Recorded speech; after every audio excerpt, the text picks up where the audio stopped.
जो इकोनॉमिक्स की बात हो रही है कि हमारा जो फिच की रेटिंग आज आई है, हाँ। उसमें उन्होंने कहा है कि भारत 6.5 नहीं 6.9% से ग्रो करेगा। पिछले महीने जो मूडी ने हमारी जो क्रेडिट रेटिंग है उसको BBB कर दिया, जिसके ऊपर आपके इन्वेस्टमेंट्स का इनवर्ट फ्लो बढ़ जाता है। राइट।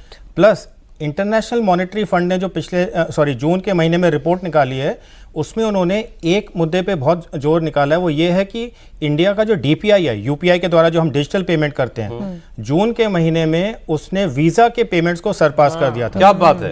यानी दुनिया में UPI और DPI के द्वारा जो हम इंडिया में रियल टाइम ट्रांजैक्शन जो एक्चुअल वर्ड है, उसने वीजा कार्ड जो कि US का सबसे बड़ा उसको हमने सरपास कर दिया। वीजा सबसे बड़ा प्लेटफॉर्म है मेरे ख्याल से मॉनेटरी ट्रांजैक्शन। उसमें हमारे 40 पॉइंट सम मिलियन ट्रांजैक्शन थे और उनके 39.1 मिलियन ट्रांजैक्शन थे। तो आप देखिए कहां जाओगे भारत, कहां जाओगे आप भारत को। लेकिन फिर सर ये EU वाली बात नहीं समझ में आई। ये ट्रम्प जो दूसरी डॉग विसल कर रहे हैं वहां जाके कि भारत और चाइना पर 100% टैरिफ, और ये भी कहा कि तुम लगाओ फिर मैं लगाऊंगा। यू थिंक वो कोक्स यूरोप को कर रहे हैं कि या तो जाओ ऑल आउट, लड़ना है तो फिर सब पूरी दुनिया से दुश्मनी मोल लो। नहीं, भारत और हमारे उनके बड़े अच्छे दोस्त हैं। उनका ट्रेड डेलीगेशन आया हुआ है शायद नेगोशिएशंस के लिए। वो हमसे फ्री ट्रेड एग्रीमेंट कर रहे हैं और ट्रम्प कह रहा है टैरिफ लगाओ उनके ऊपर। EU ने तो ट्रम्प के साथ ऑलरेडी डील कर ली अप्रैल या मई के महीने में, जब उन्होंने ट्रम्प के द्वारा बताए गए जो टैरिफ के पैरामीटर्स हैं उनको एग्री कर लिया। तो ट्रम्प ने EU को तो इकोनॉमिकली दबा लिया है। दूसरी बात जो आपने कही युद्ध के बारे में, मैक्सिमम EU के जो कंट्रीज हैं वो नेटो के पार्टनर्स भी हैं, एंड उन सब के ऊपर दबाव डाल के उसने उनके GDP का 5% डिफेंस स्पेंडिंग पे इन्फोर्स करा दिया है, जो कि उन्होंने बोला भी इस साल नहीं तो अगले 3 साल के अंदर 5% आपका पहुंच जाना चाहिए। सो किस प्रकार से EU के ऊपर प्रेशर है वो तो ऑलरेडी ट्रम्प डाल चुका है। बट EU की 2 चीज़ें आप देखिए, मार्च के महीने में जब उनकी प्रेसिडेंट है उर्सुला, उनके साथ 26 EU कमिश्नर्स आए थे, और दुनिया में पहली बार ऐसे हुआ था कि 27 EU कमिश्नर्स एक साथ किसी देश में आए थे। और आज की तारीख में जो ट्रेड डेलीगेशन आया हुआ है EU से, वो सिर्फ सिंगुलर ट्रेड डेलीगेशन नहीं है, वो एक कंपोजिट ट्रेड डेलीगेशन है, जो कि कई मुद्दों पे, एग्रीकल्चर के ऊपर, स्टील के ऊपर और कई सारे मुद्दों के ऊपर बातचीत कर रहा है। बिकॉज उनका एम है कि दिसंबर से पहले हमारा EU के साथ फ्री ट्रेड एग्रीमेंट साइन हो जाए। सो ट्रम्प EU के ऊपर जो दबाव डाल रहा है वो EU हमारे ऊपर वो उसको ट्रांसफर मेरे हिसाब से नहीं कर रहे। तो कहाँ वो अब ट्रम्प और युद्ध रुकवा दूंगा 24 घंटे में, उसका क्या हुआ सर? आप उसकी बात कर रहे हैं। कल कतर में क्या हुआ?